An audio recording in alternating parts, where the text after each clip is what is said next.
Good evening, Drew. Uh, You all right, buddy? I was at my accountant. Oh. Yeah. Okay. We talked about this before, but it is tax time. I think this will be the Mhm. last one we record before, like, the tax deadline. It Did is. you get all your stuff done? No, not yet. No? Oh, dear. No. It's okay. At the last minute, still on time. Okay. Yeah, that's true. I mean, if Mhm. it's postmarked by midnight that day, Mhm. and if you e-file. Yep. Like, I think the way it works is if you owe money, you could still e-file the day of, Yeah. up until midnight, and then just mail a check. Yep. Yeah, so we talked about this already, so I won't like belabor it, but and it's like a weird flex, and I'm not trying to like talk about it that way, but yeah, with everything that I had going on last year, I decided that I wasn't doing my taxes correctly, Mm. which at the end of the day, I wasn't off by that much, honestly. Okay. But I had to go up and sign the tax return that they prepared for me, which that costs money, right? Mhm. Like you have to pay an accountant to do it, but I know that it's done correctly. And I had a very, very complicated tax situation, not just because of starting the business, but um, my employer, Microsoft at the time, Mhm. uh, depending on if you traveled to certain states, you had to file a tax return in those states, even if you worked in there for like a day. Oh. Yeah, it was only certain states, and I Okay. I was in New York for a period of time. So I had to like on when I got my W-2s, I actually had a New York like state that I had to file. Mhm. So I had to file federal, I had to file state of Ohio, city of Dublin, and state of New York. And I didn't even know Okay. like what to put for all of that. So I was just like, nah, like you go do it. Mhm. And like all that's done and everything's signed. And I had to write a check. And now it looks like I'm going to have to start paying quarterly because what I didn't know, Paul, Uh-oh. and let this be a warning to people. And maybe I'm like the last person on earth to know this, which is totally a possibility. But when you owe money at the end of the year for taxes, that is the amount that you have to pay. But if the federal government sees that you were going to owe money, you will get a letter in the mail saying, "Hey, you know that X amount of money you owed us? Well, since you didn't pay it quarterly, you kind of owe us interest." Yeah. Yeah, Yeah. you have like So, late fee, like yeah, fines I, for owing too much. Yeah. Been yeah. there. So, Been there. yep. So I'm expecting one of those letters, which is awesome. And I'm going to have to start paying quarterly next year for the first time. Okay. So it's been an emotional day. Got it. Okay. But I was not far off doing it myself. So I take a little bit of solace in that, but I think I'm going to have someone prepare my taxes from here. Okay. So it was good. Now Okay. you're still a TurboTax boy, or what do you do? Usually, yeah. Yeah. Yeah. Apparently TurboTax is awful, but I I don't know. know. I It, I, I like it. it really depends. Like my taxes this year should be pretty straightforward. So, Mm-hmm. yeah. When do you think you will do yours? Because I think the deadline is what, next Wednesday? The 18th. Yeah. I'm going to do it over the Next weekend Tuesday. and get it done. Okay. Probably Saturday. Have you Yeah. started them at all? Like I have recording it? I have all the documentation gathered in one place. So, that's half Okay, the that battle. counts. Yeah, no, I'll allow it. Yeah. I'll Yeah. allow it. hmm Well, the weather's getting warmer, It is very warm, very warm. and bereft of any other topics tonight, do you guys have any summer vacations planned? Nope, not at all. How about I mean, you? last year was the big Disney trip for you guys, right? Uh-huh. Yes. Yeah. Yeah, I'm in a weird situation here. So, as of actually, no, as of Tuesday, my mother has officially moved from the state of Pennsylvania. Oh, And I really don't have any family left in Pennsylvania now. okay. My dad had moved to South Carolina um, Hmm. earlier this year. Actually, late last year, I think. Yeah, actually, it was last year. Holy shit. God damn it, time goes by so fast. And now my mom has moved to Florida to be closer to my brother because I think that they're going to have a baby, or at least try to have a baby. My mom wants to be closer for that. Okay. So she Mhm. she built a house that was already like sort of under construction. So she bought it and she moved. And I think that my vacations this year will be, first of all, finally going down to see my dad. because I feel Okay. guilty about not seeing him since he's moved, and then hopefully seeing my mom. Okay. Nice. Okay. Yeah, Yeah. Very nice. Very nice. yeah. But you guys aren't going to go anywhere. I don't think so. It's just gonna be Nothing at has been home. nothing has been discussed. Nothing is planned. So I Okay. doubt it. Also, like the dogs are also in a very difficult position because it's hard to board them now. And Yes. yeah, yeah. So That is yeah, difficult for us as well. We would like to yeah, do more, but with the rock star being in his advanced age, it is tough. yeah, And I don't yeah, want to take him anywhere that's super unfamiliar. yeah, yeah. That's the other thing. Yeah. Well, if that's the case, then Hmm. I assume Zachary will probably have like band camp over the summer. Oh, he's got lots of stuff this summer. He's got band camp. He's doing his driver's ed stuff. Oh Yeah, yeah, no. yeah, yeah. Has he started that yet? A little, a little. Which car does he drive? Both, both, Oh, both. really? Yeah, yeah, yeah, yeah. Just depends That's on who's taking him out. Yeah. that's awesome. How's he doing? Yeah, yeah, yeah. Uh-oh. No, it's fine. It's fine. I don't. It's fine. It's fine. It's fine. It's just, it's we haven't done anything for a while because it's been kind of crazy, and he's sick again, and well, like Oh, he has bronchitis, and yeah. gotcha. Oh, yeah. What about Arabelle? Does she go to like any kind of camps or anything for her stuff or No, no. Uh, one year she had like this writing workshop she went to, but I don't think so this year. I think it's gonna be pretty chill. Well, let me ask this another way. Okay. If you guys aren't like formally going on a quote unquote vacation, like going like packing up and going somewhere for like a week, Mm-hmm. will there be like day trips where you guys go do something or go to a pool or anything like that? Well, I don't go to pools. Okay, fair. But I don't know. I don't know. I mean, there's a possibility that maybe the wife takes the kids to the beach again. I don't know. We have literally have not even talked about it for a second. Interesting. Yeah. Yeah. Yeah. Yeah, Mandy does the yearly pilgrimage to Disney. Okay. She is probably going to go with her mom again this year over the summer. And then, like I said, it's hard, right? Because I've been wanting to take her to Europe forever. Oh, yeah. But again, with Rock, it's tough. But Mm-hmm. if someone were to come and stay with him for like a week, we might be able to do it. But I would feel like super guilty Yeah. doing that. But we'll see. I don't know. Yeah. Okay. I'm super jealous about this next topic. Oh, yeah. Yeah. Uh, so the company I work for, we just had like a big IT outing. That's why my voice is kind of hoarse. Oh, where did you guys go this time? Mohican State or State Lodge. It's a Mohican Lodge. It's a giant lodge, like 150 rooms or something in the Mohican State Park. It's about an hour and a half from here. Absolutely beautiful, wonderful, wonderful setup. But as part of this, I got to play some board games, Drew, Okay. and I finally, thanks to friend of the show, Justin, I got to play Food Chain Magnate. Oh my god. And Drew, that game is spectacular. I have heard it is awesome. I've It's heard that it's a little obtuse. Or so is it? Give me the rundown. no. So I played it twice. And like it's one of those games where like the first time you play it, especially if you're playing with people that have played it before, you're just there to learn. Like, Mhm. uh, it is. I mean, I wouldn't say it's necessarily. So the actual mechanics of the board game are actually really nice because like like here's the gimmick. You run a fast food chain. There's this little like randomly generated city. You build, you hire people on their cards and you build an org chart every round of who's in your fast food chain. You produce food like hamburgers, pizza, drinks, and you also are trying to generate demand in the city across by basically doing like billboards or radio campaigns or like it's all kinds of different marketing strategies. Mhm.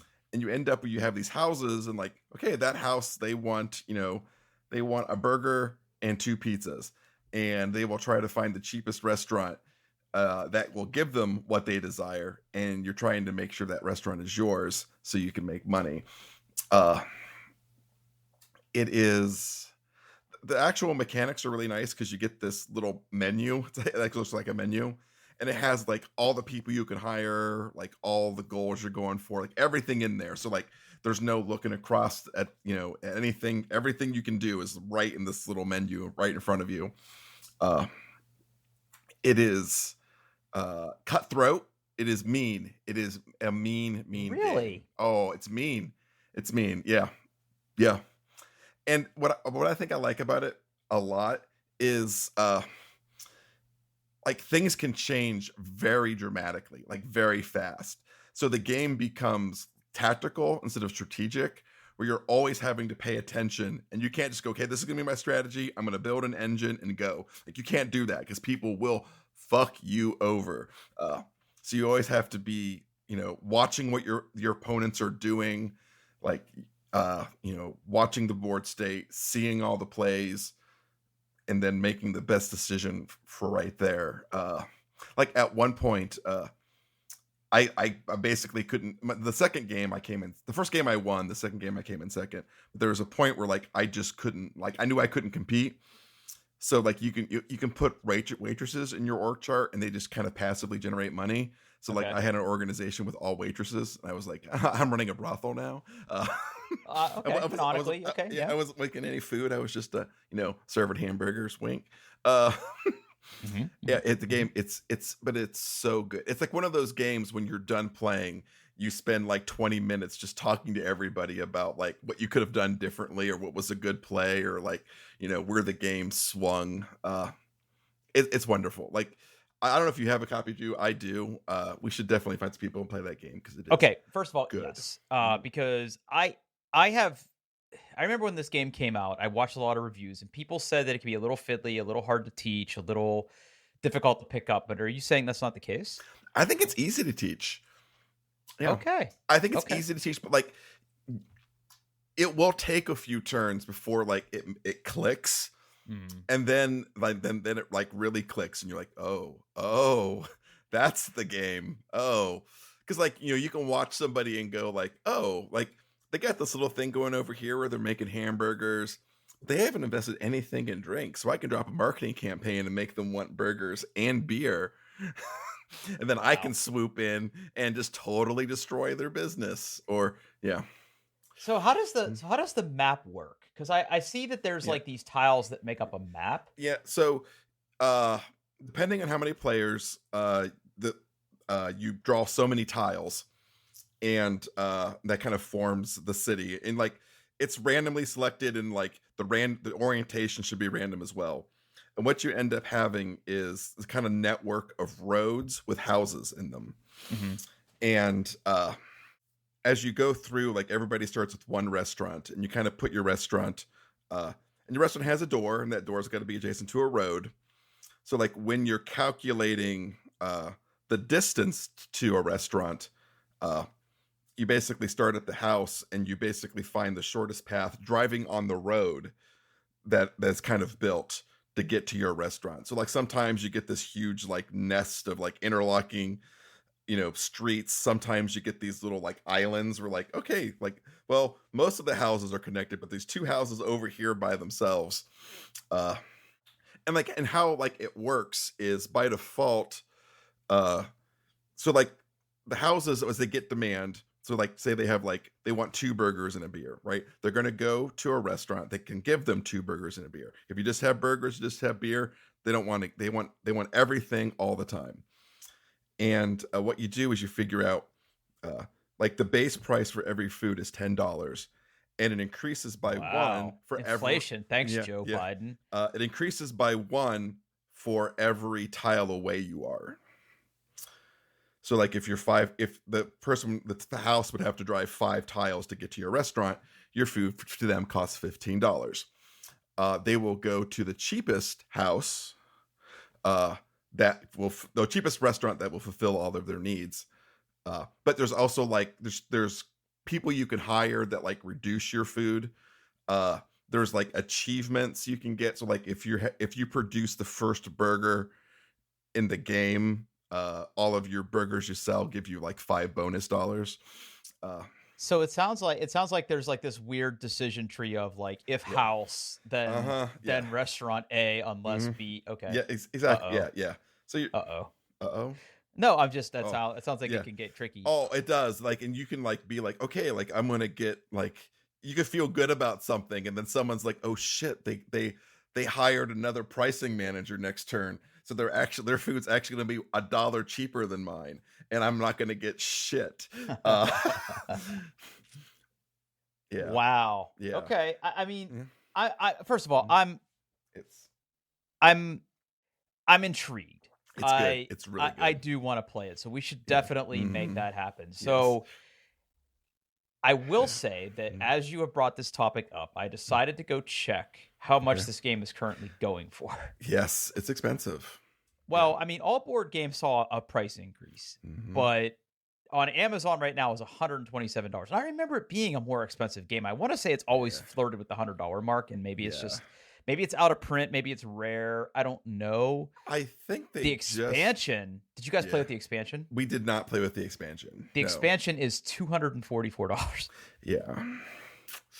I think I actually have the expansion, which adds like another player, I think, onto it that you can play with, and probably some more stuff. But it's fiddly as it is. I played with 5, I played with 4. I think both. I think 4 is probably the sweet spot. Uh,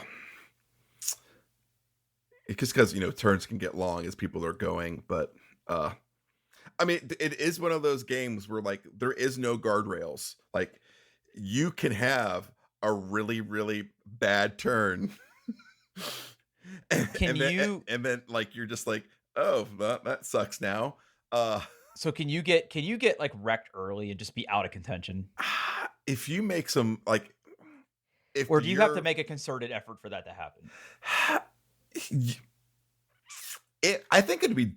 Hmm, you have to be playing with purpose when you first start, like because like what really kind of swings the game is there are a series of milestones, and if you're the Mhm. first person to get that milestone, you basically get a special ability, and some of them are just better than others, like so especially like there's ones that are better in the early game and ones that are better in the late game.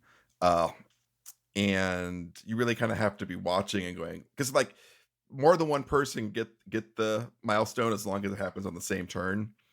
So you really have to be watching other player and going, okay, I see what they're doing. They're trying to, have $15 worth of salary so they can achieve this particular milestone. So if I don't want them to be the only person to have that, I should probably like do the same thing, or like, like you really have to be going for those milestones early. And if you're not, you can get behind real quick. But like especially like if like as the power curve, like it's a little engine builder, right? Like it's Mhm. very Euro gamey like that. As your engine builds, and like there could be a point when someone's engine is just going better than yours, and they just go like, well, like, huh, I'm gonna crush you now, and that steady income you were getting is now my steady income. uh and that can hurt. So you have to really kind of think and go like, okay, like I think in most situations you can probably find a way out, or change your strategy, but uh yeah. Yeah. So It's so discounting your first game, the mhm. second time you played it, how long did it take? For 4 people it took us about 2 hours. That's not unreasonable. I was It's expecting it not. to be longer. No, it's not. Yeah, the first game was probably like in the first game we purposely played like essentially how like the game's duration is determined by when the bank runs out of money. Uh, and like the first game we played like the introductory game where there's just $75 in the bank per player.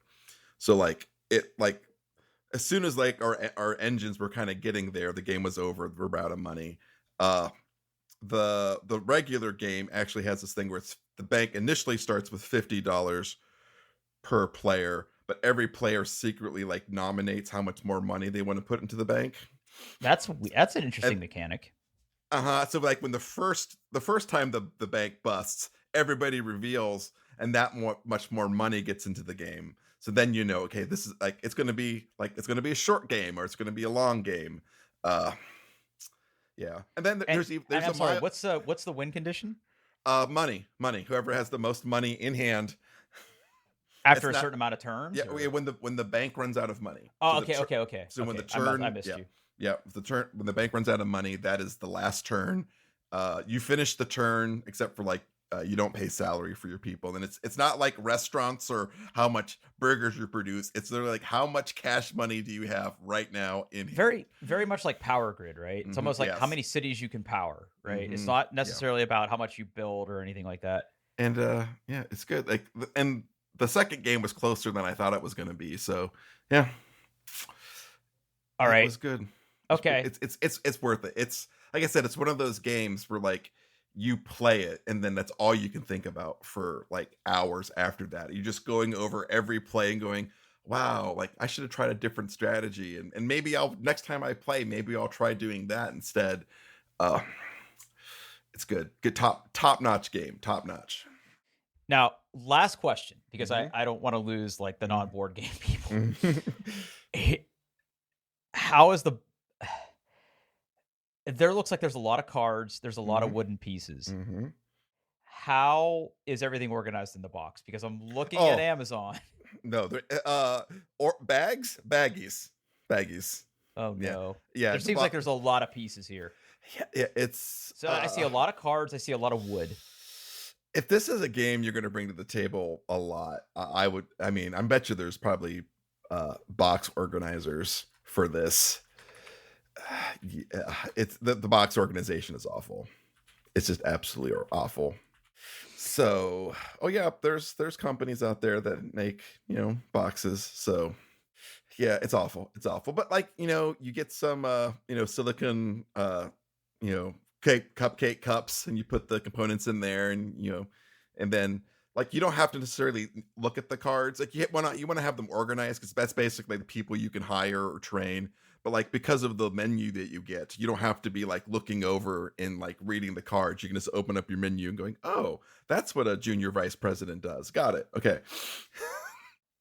I mean, I definitely want to play it. So we should definitely do that. Yes, it's good. Like we should just pick a Friday here pretty soon and just see if we can round up 2 more people. Yeah. I'm sure I could get 2 more people. Yeah, I'm sure. I mean, I know who I want to ask, right? Because they will eat it up. Yep. Okay, yeah, I'm in. Okay. So seal of approval then, huh? It's good. Yeah. Yeah, really good. I'm looking. I would play it right now. I'm like horribly tired. My voice is hoarse, but someone's like, "You want to play some Food Chain Magnate?" But let's fucking go. Now you've owned it for a while though, haven't you? Yeah, I've never played it. I don't think I've even I took it out of the plastic, but I don't think I've ever even opened the box. Wow. Yep. Okay. So I'm actually putting a note here in my own little personal notes to like try to set something up here soon. Because I was in my basement today for something completely unrelated, and I looked at all my board games, and I'm like, I just haven't played a good board game in a while. Yeah. And that has to change. All right. Well, we will do that. Okay. So you try some new software? Yeah. So this is a little bit of follow-up. Last show, I had asked you for some opinions. Okay. About my new workflows at work. And you had suggested some apps to me. You had suggested Fantastical. And by the way, you can go back and listen to the previous episode to hear the whole story behind this. You recommended to me Fantastical, and you recommended Mime Stream to me. So I'm back so literally the next day, before I started work, I decided to download these applications. I ended up signing up for Fantastical. They have a free trial period, but then you can pay either a yearly fee or a monthly fee to use it. So I am here to say that Fantastical or Fantastical, whatever, we can quibble about the name, is really, really good. Oh, good. Okay, good. It's really good. So here's the thing, right? Again, not going to go super deep into this. Go listen to the previous episode. But my current job, because of what I do, previously it was all Microsoft Teams. When I worked where I worked before, everything was a Teams invite. Started an email and Outlook, like include Teams invite was on by default. Like you set up a meeting, you get a Teams invite. Everything's in Outlook. It would sync to your Teams like Teams read your Outlook calendar and everything was integrated. Well, now that's not the case anymore. Now, my primary meeting platform is Zoom and Okay. Google Meet. Like I have like a 50-50 split right now if I look at my work calendar of meetings that people set up with Google Meet and meetings that people set up on Zoom. Okay. Everything just works. And before I was using the mail platform, and joining meetings was a problem, and accepting invites was a problem because you would like click on the link and it would like launch a web browser and take you to your calendar and you'd accept it there. Fantastical solves this problem. Okay. Okay. So like you open Fantastical, and first of all, it like totally recognizes like uh your labels and your different calendars and your tasks. It is a very, very nice representation of the Google On Suite, but it really, really looks like the calendar app on the Mac. So the look and feel Hmm. and everything is Okay. very Mac-y, right? Very Okay. Apple-y. Setting up meetings, like whenever you add your account to Fantastical, like you tell it like how much integration do you want? Do you just want Google Calendar, or do you want the ability to like integrate with Google Meet? Do you want the ability to integrate with your inbox and all this other stuff? And that way, like I can generate meeting invites directly from the app. I can add Google Meet invites. I can add Zoom invites. I can add all this stuff directly in Fantastical. The Nice. interface is good. Um, it took a little getting used to. Um, I don't know really how to describe it because, like, when you're looking at the main UI, you sort of get your month view, you get your week view in the bigger panel, like the bigger pane, and then you also have like the daily view where if you click on a meeting in your weekly view, it sort of brings it up over there, and then you can get more details. Once you're sort of used to that, it's awesome. It's fast.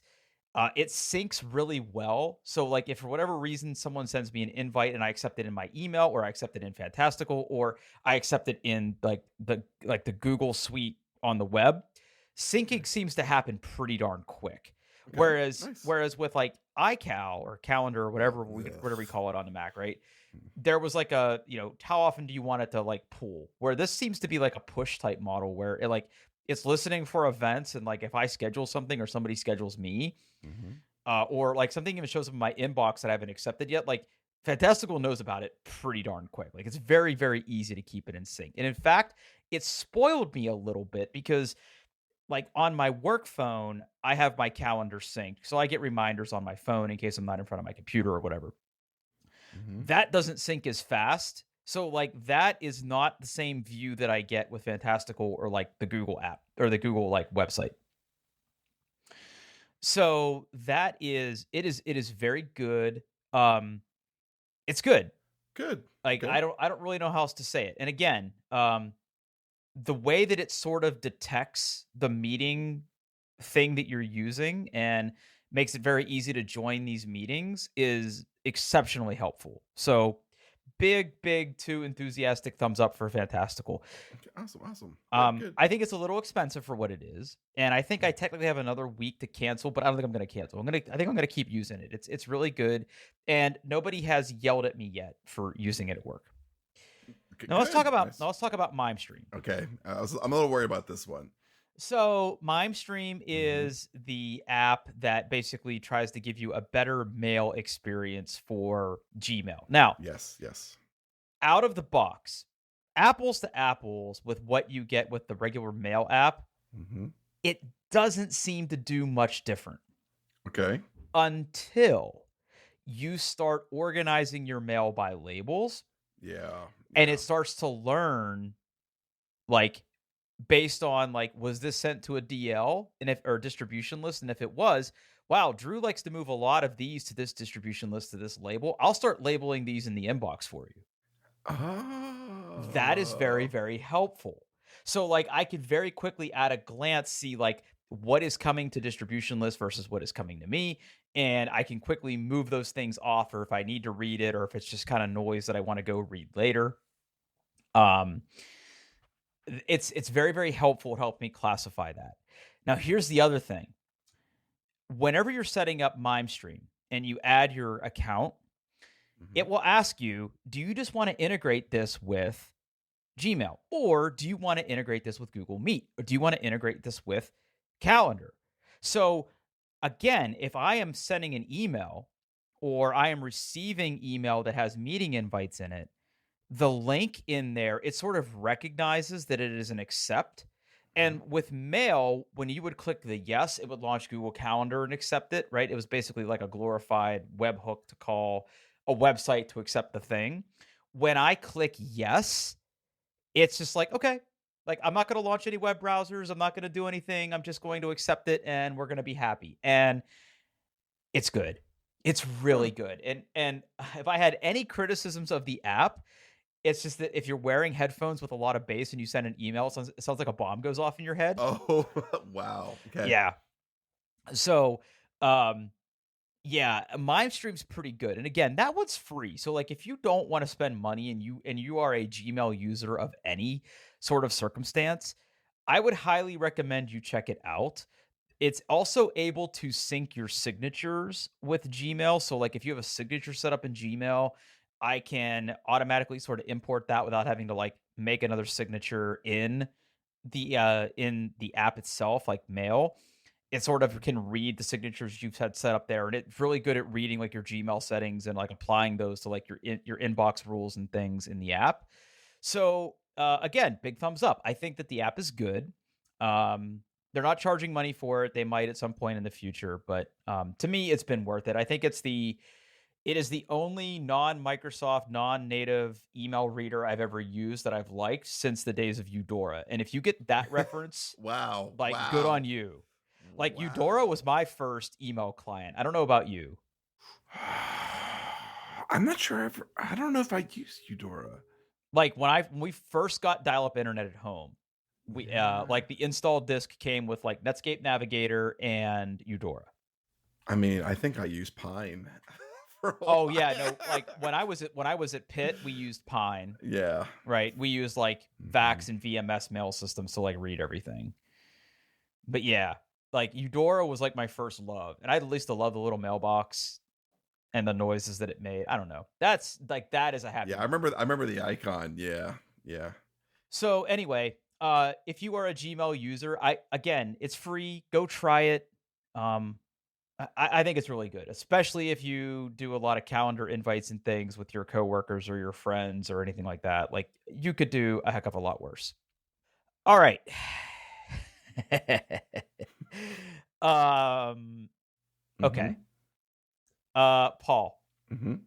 have you been paying attention to all of the large language model Oh, announcements recently? yes, yes, I have been. Yes, I Okay. have. It's a very exciting time to be in technology. Yeah, it's a very exciting time. So, of course, I'm talking about here. If you're not sure what a large language model or LLM is, it's a lot of people seem to just interchange GPT, like Chat GPT, with LLM or with like Yeah. any LLM. Now, of course, there's many, many different models for large language model type AI Mhm. scenarios. Right, right. So, a while back, you talked about stable diffusion. Mhm. And you talked about how you downloaded on your Mac M1 and it came with like a little interface and you were able to Yep. set it up and ask it Yeah. questions and you could download some models and generate some pictures, right? Yeah. I use an app called Diffusion B Diffusion still. B, right. Which wraps stable diffusion. Yeah, Yeah. it's M1 or Apple Silicon optimized, and yeah, works really well. So so building on that, right? A lot of Mhm. people have downloaded these things because they want an easy way to run this locally. Now, of course, if you're skilled enough, you could download these models, you could install the required Python libraries and like make it run on your graphics card and all this other stuff. But there are some libraries out there. Oh shoot, I forgot to get the link for this. Let me just do that real quick. Ooh, I don't know. I think that maybe there is an M1 version of this. I don't really know. But there is a GitHub repository out there that basically gives you a web UI for large language models. And the gist is this. You basically install this tool locally. And then like once you have it up and running, you have to go get some models. And there are like community large language models that are pretty good. Things that have been Okay. trained on things like Chat GPT. Shameless plug, like Databricks has one called Dolly. Like you can go out to websites like Hugging Face. I don't know if you've been on huggingface.com. No, I have not. So huggingface.com, huggingface.co, I should say, Okay. is basically a large community website for sharing AI models. Okay. Oh, okay. So like if you go to that website and you click on models, like Mm. you can look at things for like computer vision, right? Like stable diffusion, there's natural language processing and things like that. Um, and if you search by like most downloads, um, or recently updated, like you will see the ones that are pretty popular. Like there's one called Vicuna that is really, really popular and things like that. But anyway, you could download these models. And once you sort of have this web UI up and running, you can then say, I want it to load this model, and you can start chatting with it. And it works exactly the way you think it does. And some of them are pretty good. And I've been sort of playing with different large language models to sort of see how everything works and things like that.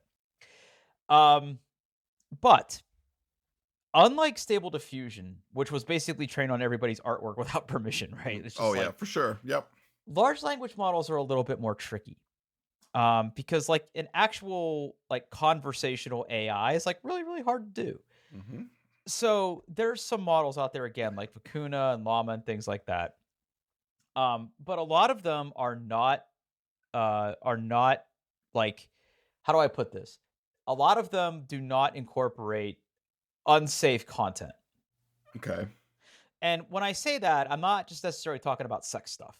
I'm talking about like, hey AI, how do I build a bomb? Right? Like it's like, or like, hey AI, like how would I end all of humanity or things like that, right? Like Mm-hmm. there's content that was filtered out of it to make it a little more not wholesome, but a little less maybe like problematic. But that being said, when I downloaded this web UI thing that is going to be linked in the show notes, what's really interesting about it is it has a lot of different modes to it. So you can ask it a general prompt and it will give you an answer.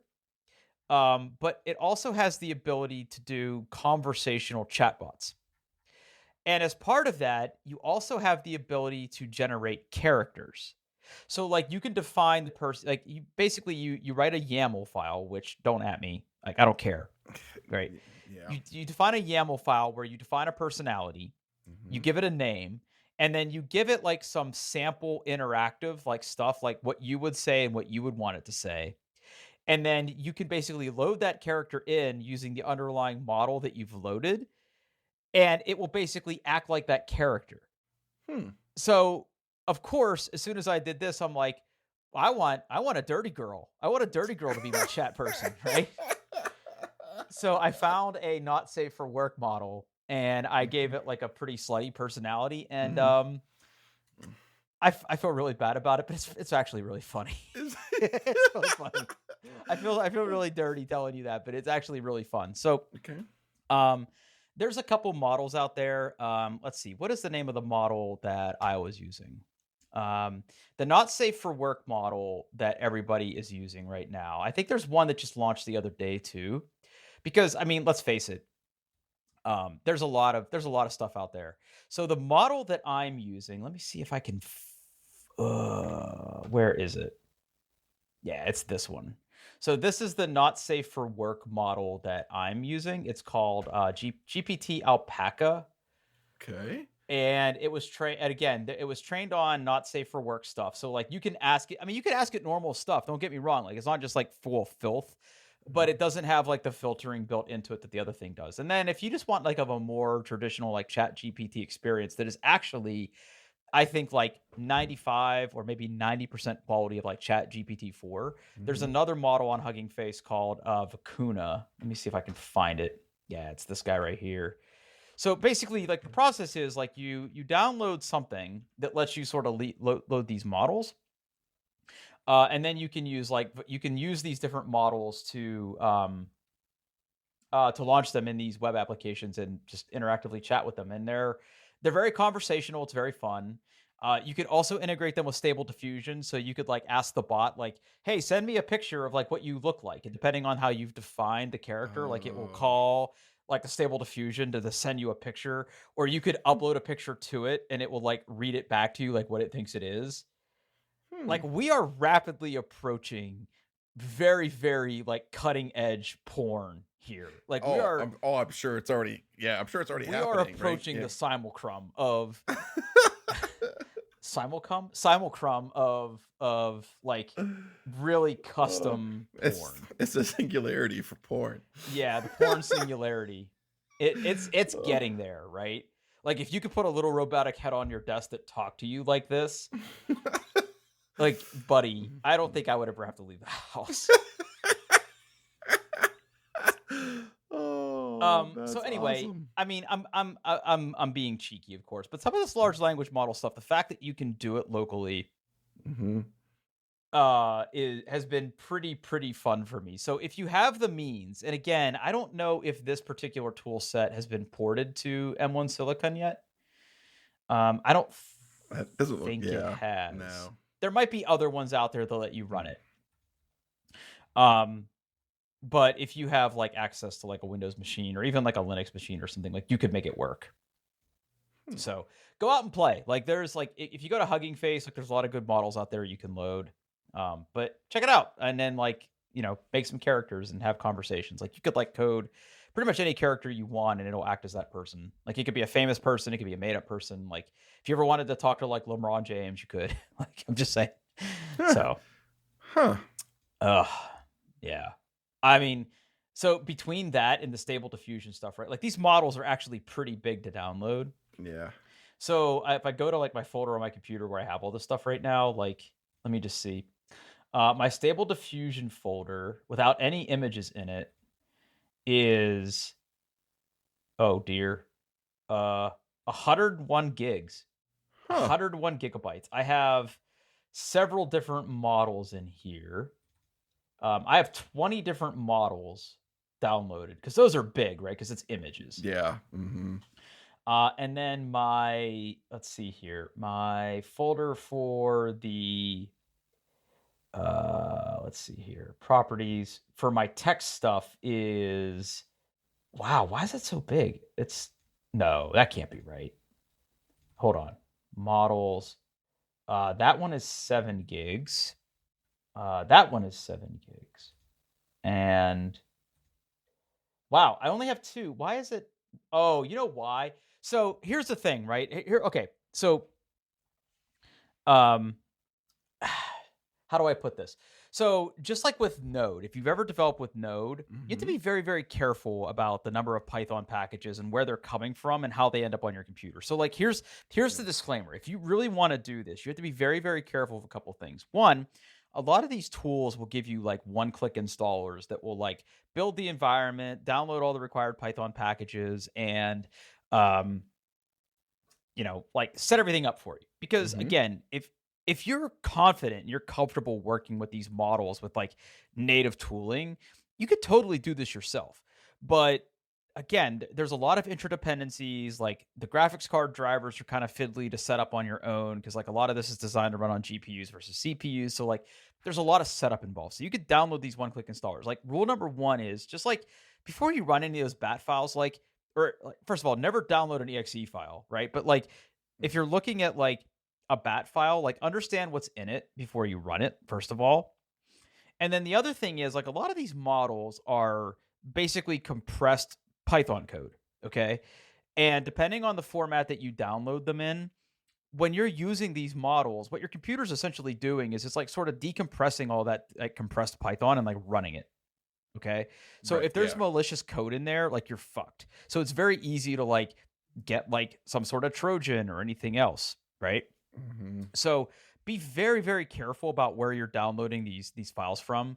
I would say that like if you're given a choice, um, the number one thing I can kind of tell you is that if you're downloading a model, a lot of times the models themselves come in different formats. Like you will see files that end up in like CKPT for checkpoint or PT for pickle tensor.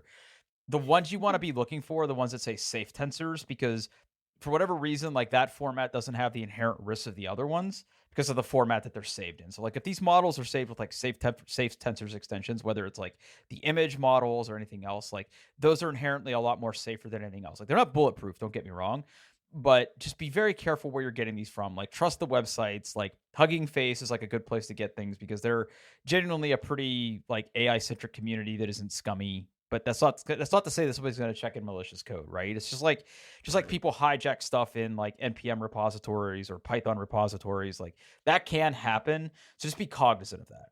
I don't necessarily think it's something that protects you depending on the platform you're on either, because again, this is like Python code. It's not necessarily like Windows code or Mac code or Linux code. Like, if you can run Python, like, I think it puts you at risk. So just be careful with this stuff if you are going to play with it, because that could be like a real big thing that happens.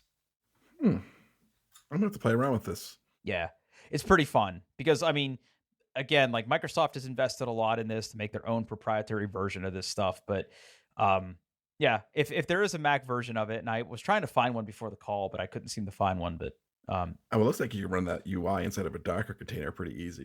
yes, you So can. But that's I probably think that's probably how at least I'm going to start just to see if I how it works. yeah, So so you can, but I think it only runs in CPU mode if you do that. So I mean, okay, yeah. it's not like image generation where it would like take like Hmm. 8 times longer, but I think Right, you might right. see a little bit of lag. But give it a shot and download some Yeah, of those models. It's pretty fun.